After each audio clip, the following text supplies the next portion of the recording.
تکمیل پاکستان کی طرف ہم چل پڑے، کیونکہ یہ تو تعمیر پاکستان کی فیز تھی، وہ مکمل ہوا، لیکن تکمیل پاکستان غالباً ہم نہیں کر پائے۔ جب تکمیل پاکستان کی بات ہوتی ہے، primarily we are talking about nation building project۔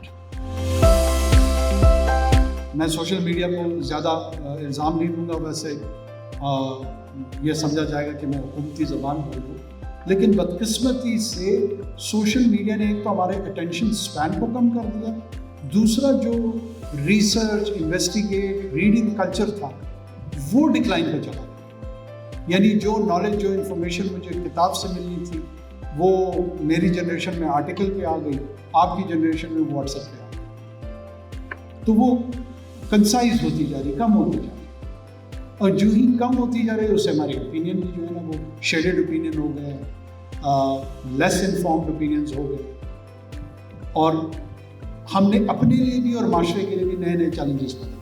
Pakistan کا ایک پولیٹیکل چیلنج ہے اور پاکستان کا ایک اکنامک چیلنج ہے، جو تشنگی ہے یقیناً ہوگی۔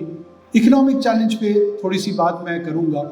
قومیں یا افراد وہ اپنے جتنا کماتی ہیں اتنا ہی خرچ کرتی ہیں یا اس سے کم خرچ کر لیتی ہیں۔ پاکستان کی صورتحال یہ ہے کہ ایک ٹرم یوز ہوتی ہے tax to G D P ratio. Tax to G D P ratio usually آپ کی جو اکنامک ریسورس کے ساتھ کمپیریزن ہے اس کی بنیاد پر۔ اب اس کو جو ٹیکس کرنے کی صلاحیت ہے، یہ جو tax to G D P ratio ہے، یہ پرائمریلی اس ریاست کی ایبلٹی کو بڑھاتا ہے کہ وہ اپنے سروسز انفراسٹرکچر پہ کتنی انویسٹ کر سکتے۔ آج جو ہے ایونٹ پولیٹیکل چیلنجز کے حوالے سے ہوا، کویسچن اینڈ آنسر سیشن ہوا جس میں طلباء کی طرف سے اور فیکلٹی ممبرس کی طرف سے انور اللہ کاکڑ صاحب سے مختلف قسم کے خطرناک کویسچنز پوچھے گئے تھے۔ سر ہماری ایک دوست نے ان سے بلوچ جینوسائیڈ کے بارے میں پوچھا ہے نا، تو انہوں نے آگے سے دیا کہ یہ جو گروپس ہے جو ٹیررزم پہ لا رہے، تو پہلی میرا سوچ یہ ہے کہ یہ جو گروپس ہیں نا یہ تو کوئی آسمان سے نہیں آئے نا۔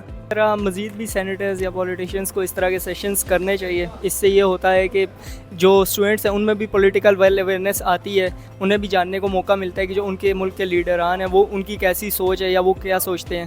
اور ڈاکٹر کاکڑ صاحب نے جو ہے بہت اچھا ہمارے ساتھ انٹریکشن کیا، اسٹوڈنٹس کے ساتھ انٹریکٹ کیا، ان سے کوشچن آنسرس کیے۔ ایسے لائیو سیشنز ہونے چاہیے تاکہ جو ہے وہ اسٹوڈنٹس کا کانفیڈنس بھی بلڈ اپ ہو۔ جی بس اسٹوڈنٹس کے ساتھ جو ہے نا یہ بڑا انرجائزنگ سیشن ہوتا ہے ہمیشہ۔